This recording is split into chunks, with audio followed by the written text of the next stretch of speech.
Karibuni na tafakari ya neno la Mungu, Dominika ya 4 ya Kwaresma, Dominika inayofahamika kama Dominika ya furaha, kwa Kilatini wanaita Letare. Ni Dominika ambayo tuko katikati kabisa kwa kipindi cha Kwaresma, tukijiandaa kuadhimisha fumbo la ukombozi wetu. Ndio maana kiongozi mwadhimishaji wa adhimisho hili anatumia vazi la pinki au waridi kuonyesha furaha ya kuja kwa mkombozi wetu kutoka utumwa, yaani kutoka katika maisha ya giza kuingia maisha mapya. Dhamira kuu inayotawala katika Dominika ya leo, kama somo ya leo, acha giza, pokea nuru, usihukumu kwa kutazama nje.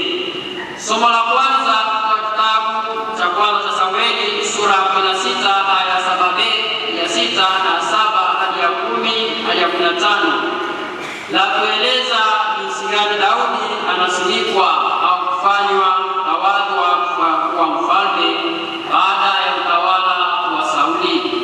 Sauli hakumpendeza Mwenyezi Mungu, na ndio maana basi Mwenyezi Mungu anakuipa tena Daudi mfalme, na Daudi anainuliwa kutoka katika kuchunga kondoo hadi mfalme. Katika maisha yetu Mwenyezi Mungu anatuinua kutoka hali ya chini hata hali ya juu, kutoka hali ya kudharauliwa hadi utukufu. Kinachohitajika ni imani thabiti kwa Mwenyezi Mungu. Somo la pili, waraka Mtume Paulo kwa Efeso ile sura ya 2 aya ya 10 yatufundisha kuishi maisha katika mwanga, kuishi maisha ya matendo ya mwanga na kuacha maisha ya matendo ya giza, kuacha ya zamani na kuvaa mpya katika nuru, na Kristo ndiye nuru halisi katika maisha yetu. Somo la Injili latueleza tukio la Yesu kumponya kipofu tangu kuzaliwa kwake, ambaye alikuwa ni giza na anapewa mwanga wa macho kwa kuweza kuona tena. Hiyo ni nuru inaonekana, lakini Yesu mwenyewe anatambulisha kama nuru katika maisha yetu. Tunapofuata Kristo tuna nuru ya uzima wa milele. Zaidi sana, Kristo anabadilisha mtazamo wetu. Ni wengine tunatazama kwa nje, tunahukumu kwa kuangalia mambo ya nje, lakini Kristo anabadilisha mtazamo wetu kwa majibu ambayo anawapa wanafunzi wake, kwamba huyu hakuzaliwa na dhambi wala wazazi wake, bali kazi za Mungu zidhihirishwe. Wapendwa familia ya Mungu, liturujia leo ya kutucha nini kwa Dominika ya leo? Kwanza, Mungu angalia kama mwanadamu anavyoangalia. Mungu anaangalia moyo wa mtu. Samueli anapotumwa kwenda kwa Yese ili Mwenyezi Mungu ajinunulie mfalme katika wana wa Yese, alipomuona Eliabu mtoto wake wa kwanza na kimo chake na mrefu wake, akadhani inawezekana mfalme yuko hapa. Kumbe hapo hata alipopita wote 7 hapo wapo. Anamuuliza, watoto wako wote wako hapa? Na yuko aliyesalia anachunga kondoo kule, na anapokuja Bwana amenena katika mafuta, huyo ndiye. Kumbe Mwenyezi Mungu anaangalia mwanadamu anavyoangalia. Kwa watu wengine sisi tunaangalia mapungufu ya mtu, unaweza kuona huyu mtu hawezi kufanya hiki, ni mdhambi, ni mzinzi, ni mlevi wa kupindukia, hafai katika maisha yetu. Lakini pale ambapo unayemdharau, unayemwona ni mlevi, unayemwona na dharau, unayemwona na majukumu, huko Mwenyezi Mungu anamrekebisha na Mwenyezi Mungu anamuinua na kumtumia kama chombo chake kiteule. Tumekuwa tukitazama mara nyingi makosa ya watu badala ya kuwarekebisha katika makosa. Tumekuwa wepesi kuhukumu kuliko kusamehe. Wakati mwingine tunamwangalia mtu labda kutokana ni tajiri, huyu anafaa, bwana huyu ana cheo fulani, huyu anafaa, sababu huyu ana uwezo, anakuja familia fulani, anafaa. Lakini kwa Mungu sio. Mungu anaangalia moyo mnyofu, moyo wa toba. Inawezekana unamwona mle unamhukumu kwa makosa yake, lakini wewe kujua ni mara ngapi akipatanisha na Mungu, ni muda gani ameenda kwa Mungu na kujipatanisha naye. Tunaalikwa sasa tusiangalie makosa ya watu zaidi, bali tuwarekebishe tukale makosa, tuangalie moyo uliopondeka na moyo mnyofu ambao Bwana anaupokea. Ukristo sio kubadilisha jina, bali Ukristo ni kubadilisha moyo. Kipindi cha Kwaresma kinatualika kubadilisha mioyo yetu na kumvaa Kristo aliye nuru, kama anasema mimi niwapo duniani ni nuru ya ulimwengu. Wapendwa, Mama Teresa wa Calcutta alisema, tukizalama zaidi makosa ya watu na kuwahukumu kwa makosa hayo, tutashindwa kuwapenda. Na tunapowahukumu wengine pia tunapokosa kuwapenda, kwa sababu tutakuwa na chuki, tutakuwa na ubinafsi. Ili cha Kwaresma basi tunatualika basi tuondokane na mambo kama hayo. Zaidi sana tujiulize, tunawatazamaje watu wengine? Wanafunzi walimtazama kipofu na kusema, ni yupi aliyezaliwa na dhambi, ni yeye au wazazi wake? Na Yesu anawaambia, huyu wala wazazi wake hakutenda dhambi, bali kazi ya Mungu idhihirishwe. Kumbe wakati mwingine tunapotazama basi tutazama kwa jicho la huruma, tutazama kwa jicho la kipekee la Mwenyezi Mungu. Yesu anabadilisha mtazamo wao na kuambia, tusiwaangalie watu tu na kuanza kwa hukumu kwamba wamefanya kosa hili, mateso haya yanapita kwa sababu ya dhambi. La, ni ili Mwenyezi Mungu adhihirishwe. Zaidi sana udhaifu ambao tunakuwa nao Mwenyezi Mungu aangalie, bali Mwenyezi Mungu anaangalia moyo wa toba na kurudi. Kipindi cha Kwaresma ni kipindi cha toba na kumrudia Mwenyezi Mungu. Familia ya Mungu, tunafundishwa zaidi sana mateso yetu tunayokutana nayo katika maisha pengine ni sehemu ya mpango wa Mungu. Tunaona kipofu huyu alikuwa akiteseka, hao ni miujiza tangu kuzaliwa kwake. Anapokutana na Yesu anamponya utasa wake, anamponya upofu wake, naye anakuwa anaona. Tunaweza tukawa tunajilaumu, kwa nini napitia mateso haya, maumivu haya? Kwa nini familia yangu? Kwa nini mume wangu? Kwa nini mke wangu? Kwa nini watoto wangu? Kwa nini katika maisha ya utume napitia changamoto hizi?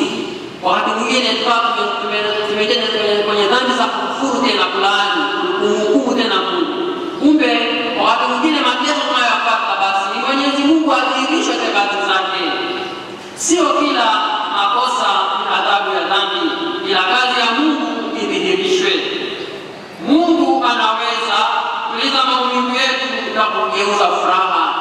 Alimtoa kipofu katika upofu wake na kupona. Alimtoa Daudi katika kuchunga kondoo na kuwa mfalme.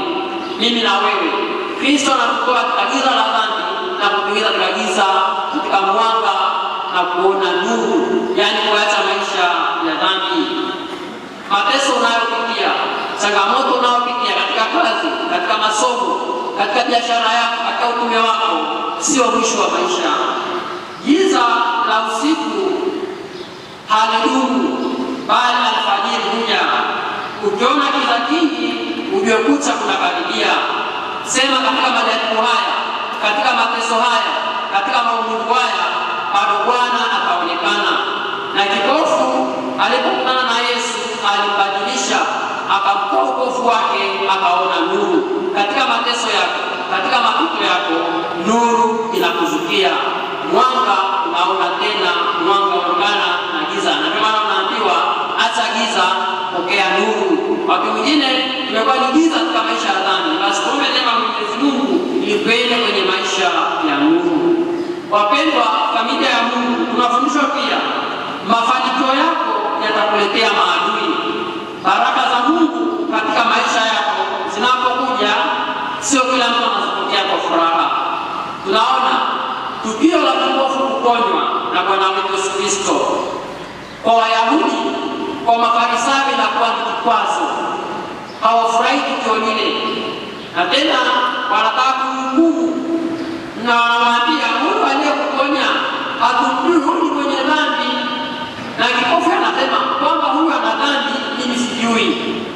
Nachojua ni neno moja tu, kwamba nilikuwa kipofu na sasa ninaona. Anaona utukufu wa Mungu. Wayahudi sasa wanaona wivu kwa sababu ya mafanikio yake baada ya kuponywa, na kwa sababu wanampinga Kristo, wanataka naye aingie kwenye kumpinga Kristo. Kila unapofanya katika maisha yako, katika mafanikio yako, jua nyuma yako kuna maadui. Sio wote wanaofurahia maendeleo yako, sio wote mambo yako yanafurahia wakafurahi, sio wote wanaona biashara yako inaenda wakafurahi, sio wote wanakuwa kiroho. Hata unapofanya utume wako wao unafanya vizuri, katika kazi unayopangiwa, ofisi fulani na perform vizuri, unafanya vizuri, maadui wako nyuma yako. Wapo wanaotaka wakuangushe, wapo wanaotaka sawaza kusema tulijua hawezi. Hao unakutana nao, na hata wale ambao ni marafiki na wategemea, hao watakuangusha. Hao ndio watakao kusema, hao ndio watageuka kuwa maadui. Wapendwa wa familia ya Mungu, tunafundishwa basi tukitambua hivyo tumtazame Kristo, Kristo aliye nuru, Kristo aliye mwanga, atuangaze, atuonyeshe njia sahihi ya kupita katika maisha ya sala, maisha ya sakramenti. Na hata naona pia katika maandiko matakatifu tunaona mifano michache. Yusufu alipoona ndoto kwamba atainuliwa na kuwa mkubwa, ndugu zake walitaka kumuua, wakapaka katika masa, wakaamua kumuuza utumwani, na wanapomuuza kule Misri anaenda kuwa waziri mkuu kule, inapopatikana njaa akapia anapokea tena. Tunamwona Daudi anaposimikwa kuwa mfalme na kufanikiwa na kupendwa, Sauli anaona wivu, anataka kumuua. Katika maisha ya mwanadamu unapofanikiwa, wenye wivu wapo, wenye chuki wapo. Daima mtazame Kristo, yeye hakutendi. Na hata unaposema ukweli, baada ya yule kipofu kusema ukweli, walitupa nje. Wakati mwingine tunataka kuambia ukweli, tukiambiwa ukweli, ukweli unauma, ukweli unaumiza. Tunapoambiwa ukweli tunaonekana hatufai, na yule anayesema ukweli anachukiwa katika maisha yetu. Tunaposema ukweli tutachukiwa na watu, tutajenga maadui mengi.